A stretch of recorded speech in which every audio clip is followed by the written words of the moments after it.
On the news, U.S. court refuses to order urgent release of CIA and FBI dossiers on President Tinubu. FEC approves funds for training, empowerment, and girl-child projects. And Senate to probe money spent on refineries maintenance since 2010.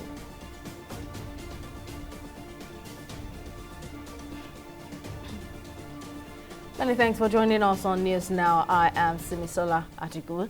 The United States Court for the Northern District of Columbia has rejected an emergency request on the release of the confidential information of President Bola Tinubu. The application by Aaron Greenspan sought to compel top U.S. law enforcement agencies like the Federal Bureau of Investigation (FBI), the Central Intelligence Agency (CIA), and Internal Revenue Service (IRS) to hasten the release of Tinubu's dossier. Ruling on the appeal, Judge Beryl Howell declined Greenspan's request on the grounds that he failed to satisfy the relevant conditions for the grant of such a prayer contained in a motion for emergency hearing, which he filed on Monday. Meanwhile, President Bola Tinubu has applauded the judgment rendered by Judge Robin Knowles of the Business and Property Court in London, awarding a landmark victory to the federal government of Nigeria over a firm known as Process and Industrial Development P&ID Limited. In a statement released by the Special Advisor on Media and Publicity, Ajuri Ngelale, the president says the landmark judgment proves conclusively that nation-states will no longer be held hostage by economic conspiracies between private firms and solitarily corrupt officials who conspire to extort and indebt the very nations they swear to defend and protect. On his part, the Attorney General of the Federation, Lateef Fagbemi, describes the judgment as a decisive victory for the people of Nigeria. In the words of the lead counsel to Nigeria, Mark Owell, KC, for Nigeria, which the court, that is the High Court in England, endorsed, quote, P&ID was exactly the type of entity that was prepared to engage in bribery to achieve its aim, to undermine the administration of justice in Nigeria in the pursuit of riches beyond dreams of avarice. This successful result is a decisive victory for the people of Nigeria, who stood to lose over 11 billion United States dollars for the Nigerian administration, and for the Nigerian administration, which has now reached a milestone in its mission to challenge the scourge of corruption.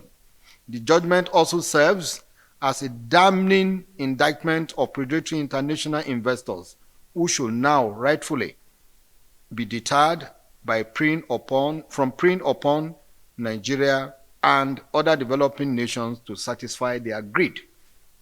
P&ID and its associates, both Nigeria and the world over, shamelessly attempted to defraud the country and enrich themselves through sharing the Federal Republic of Nigeria's privileged document, fraud, bribery, and corruption on an industrial scale.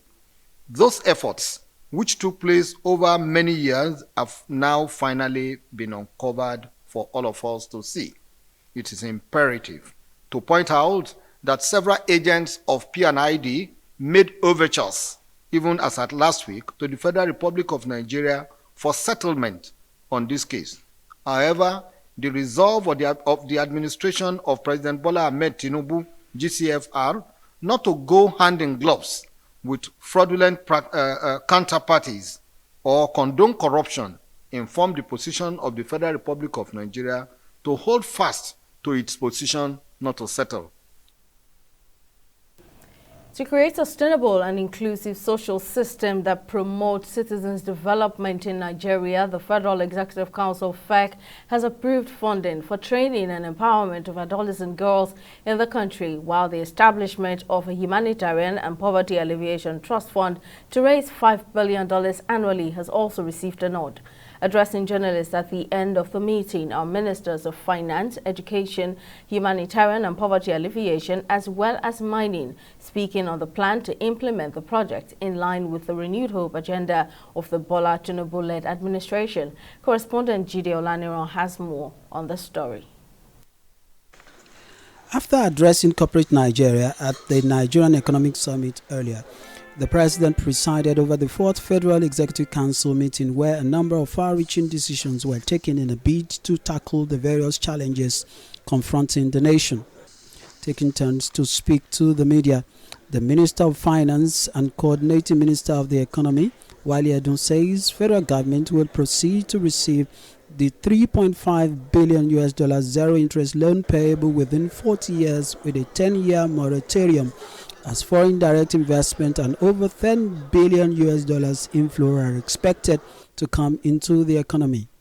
What I alluded to was the multitude of sources which I felt would bring in $10 million by year end in total.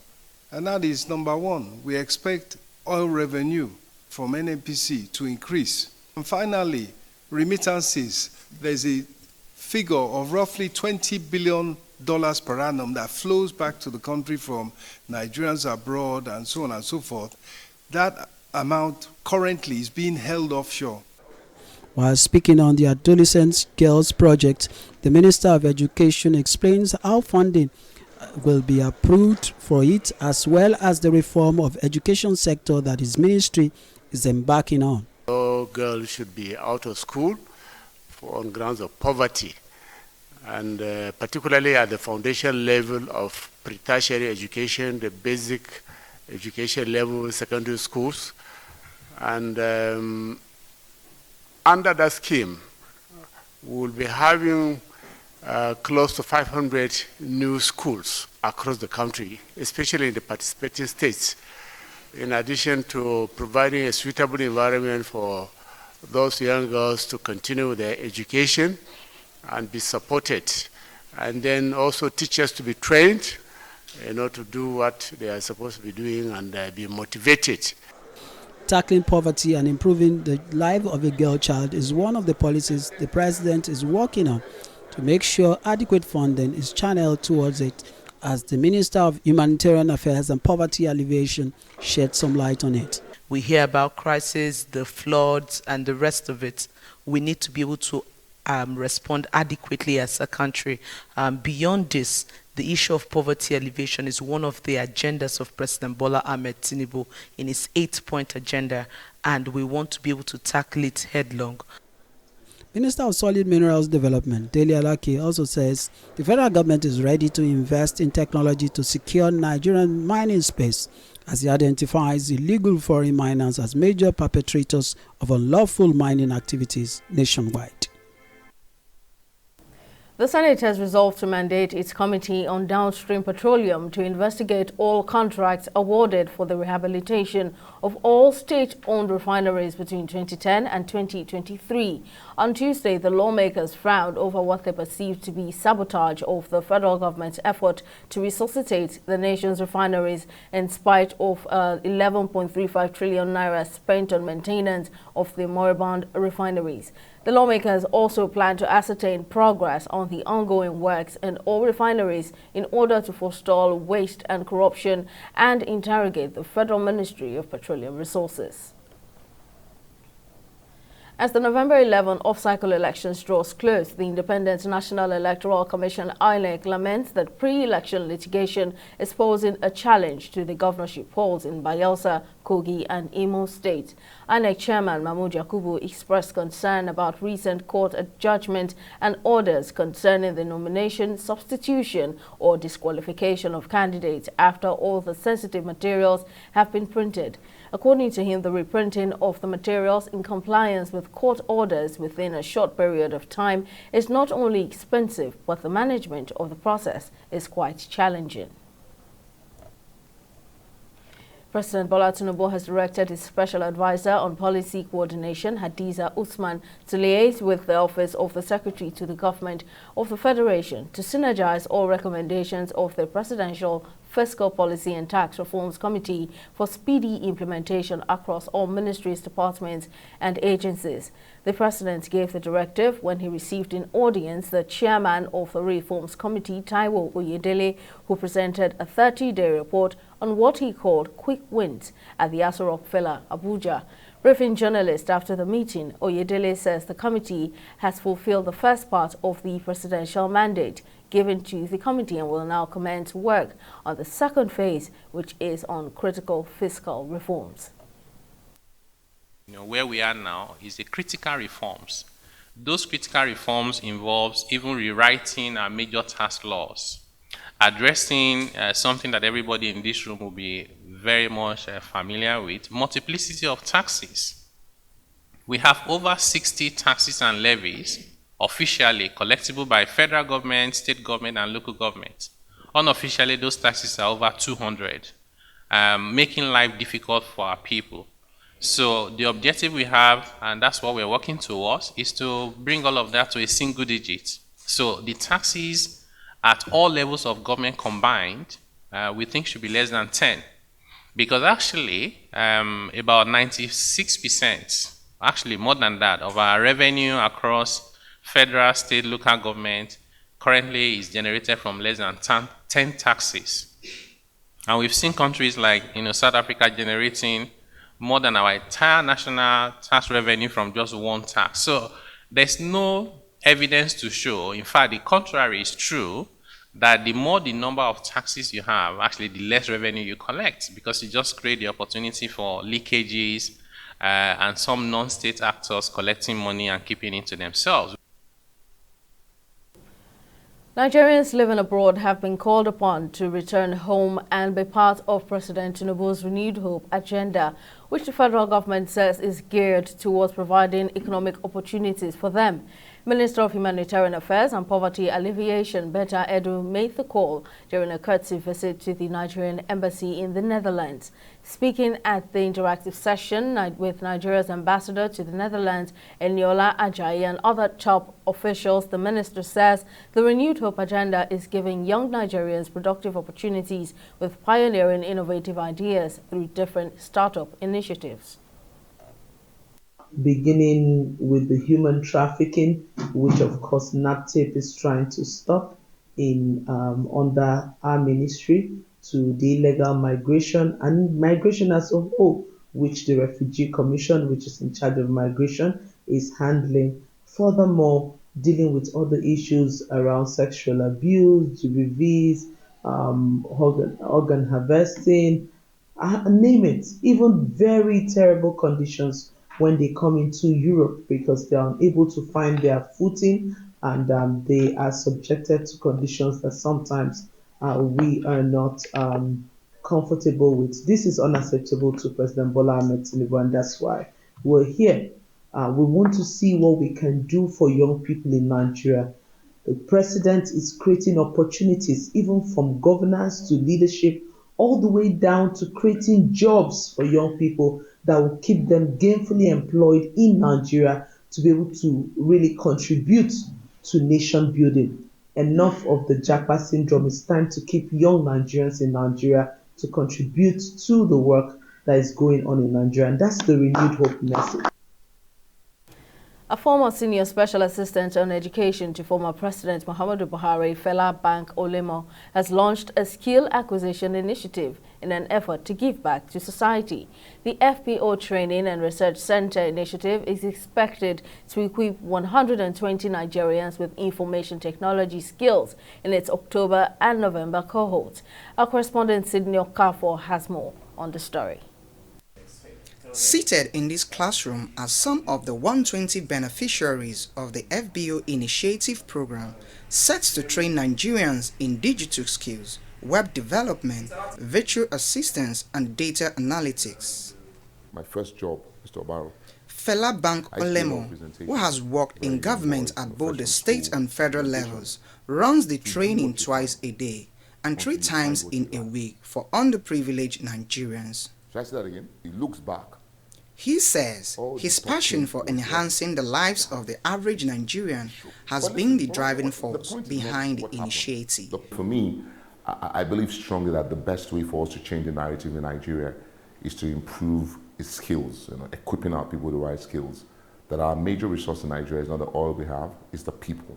And for me, so the training center you see here today is a realization of that, and I'm so excited. I mean, you saw the people, so excited that we're able to train people at no cost. Our own way of giving back, so yeah, that's what excites me. Any questions, I'll take it quickly. Some of the trainees praise the organizers' effort for providing such great opportunities, which have had a significant impact on their quest for knowledge. This has been all inspiring in the sense that the training I've gotten from here is quite different from what I have seen out there. And coupled with the fact that I'm a type of person who likes physical classes, this gave me like an edge over other classes I have seen out there. And also, the fact that it's a free class, you will hardly get stuff like this out there. So I would say it's been amazing. I've been trying to learn how to become a virtual assistant. I've gone online to look for courses, but to my surprise, most of them are not free. I had to pay, whether in Naira or dollar, I had to pay. So when I saw this opportunity and it was free, I had to take it. And so far, I can tell you that I'm glad I took this opportunity. One of the first things I noticed when I started this training was the strictness on taking things very serious, coming to meetings on time. And so those are one of the things that I love as a person, like going to meetings on time. So seeing that this training adopted that, so it's really, really great. One of the facilitators says the trainees have shown a keen interest in the training in order to become ICT specialists. It's been quite intensive. What we try to do is do like an introduction to digital skills, web development, data analytics, and virtual assistants. And so far, I think it's been fantastic. All the participants have shown very keen interest in the skill. They've been participating, doing their assignments, and participating well in class. Yes, very good. And there are plenty of guys like that. Bank Elemo says he is working on a revolutionary application called Night that combines event management with an applicant portal where trainees can select their preferred programs of study. NIC Technologies, we're launching our app that we believe will change the narrative of event listing in Nigeria, in Africa, and in the world. We're launching that on the 20th of this month. And then the FBO Training Center, those are things that are, I'm enjoying, I'm really enjoying doing them right now. The Night app, which is set to launch in October 2023, includes a software that combines event management with basic social networking features, allowing users to create, connect, and interact with individuals based on their interests and location. Bank Olemo is banking on the app to change the event management sector in Nigeria, Africa, and throughout the world. Sydney Okafor, TV360, Lagos. We'll take a break here, but still to come, reps summon CBN governor over lifting of FX ban on 43 items. Stay with us. News Now will return shortly.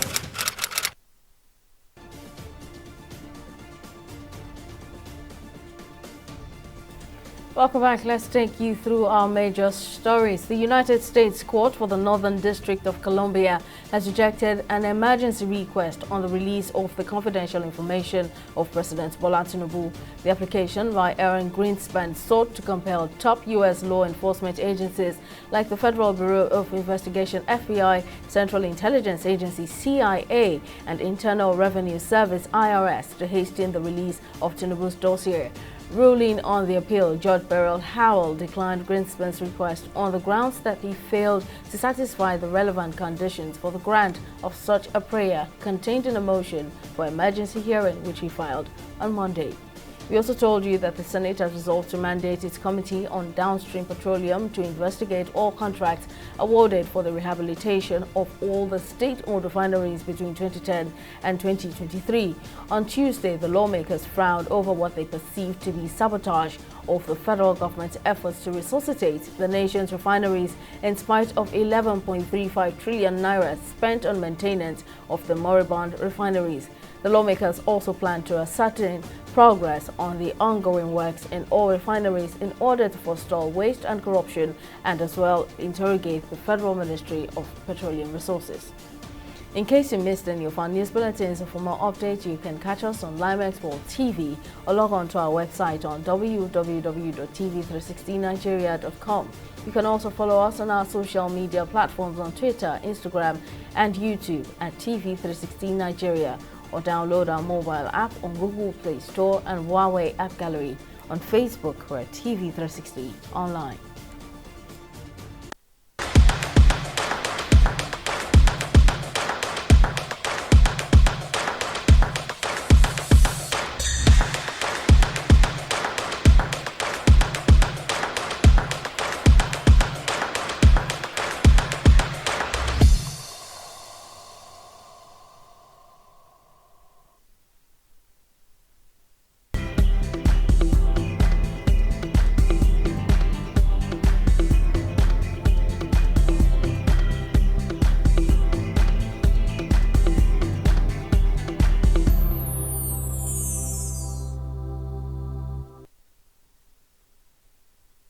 Well, it's time for business news. Tamilore Akinkwole is on standby to bring us up to speed with what is going on in the business world. Over to you, Tamilore.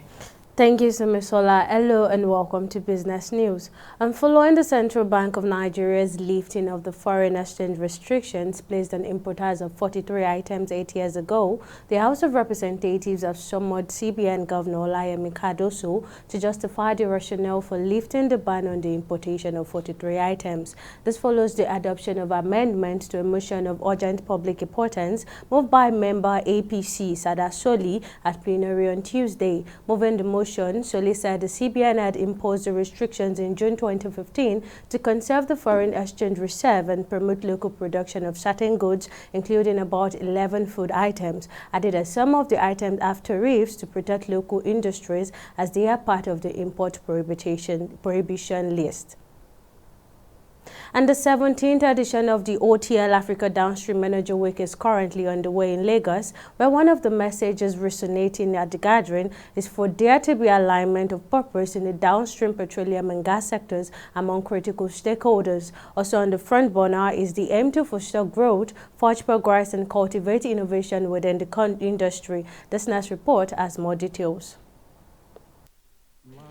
Gathered in this allied oil are key players in Nigeria's oil refinery sectors, driven by a shared purpose to confront and conquer the challenges that have long hindered progress of the industry.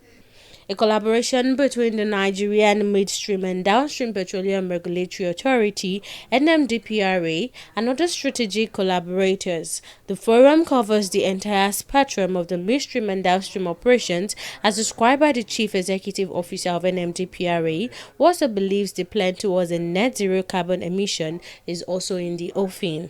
The focus of this government particularly is to unleash the gas asset that we have in terms of transition fuel. We have over 208 trillion cubic feet of gas reserved, proven reserve. And if we can invest in that infrastructure and the development of the asset, we'll have a very easy transition into the net zero. Within the event, panelists from various sectors engaged in in-depth discussion on effective petroleum industry regulation for sustainable development. While there is a consensus by stakeholders on the importance of regulations in the industry, Debo Olujimi, a prominent figure in the sector, highlights a critical issue, which is the necessity for regulators and business owners to see themselves as partners in achieving development. There's need for all stakeholders, the government and everybody, to come back to the round table and see how we have to amend to get to the promised land. So this is actually very crucial. As business people, to encourage investors, it will be hard if we were at this point. So the only way to it is to continue to see how to bring value to the table altogether. And without that, then it's going to continue to be a very big challenge. For every activity in the downstream sector, most of it you need license and permit to be able to say through. And that I explained the process of getting this permit and licenses. They are contained in our laws. The procedures are there. You apply. We review your application. If it's necessary, we visit your location. If it's not necessary, we can even issue it as a matter of course. But where we need to inspect, we inspect. We work along with you all through the journey to ensure that you get the license to operate whatever facilities you are building. For indigenous downstream, midstream and upstream exhibitors like Nepal Energies, the OTL Africa Downstream and Energy Week has served as a platform to gain visibility and attract new customers. The aim of this program would be, if I'm correct, to promote the brands of various companies, and it has also helped Nepal in terms of customer acquisition and brand visibility. Year after year, the OTL Africa Downstream Energy Week has given unique insight into the markets, emerging opportunities, as well as the pursuit of excellence within the downstream petroleum value chain, and also offering a promising glimpse into the future of the industry. Tamilore Akikoliye, TV360 Nigeria. We'll go on a break now and be back with Stock Market Report.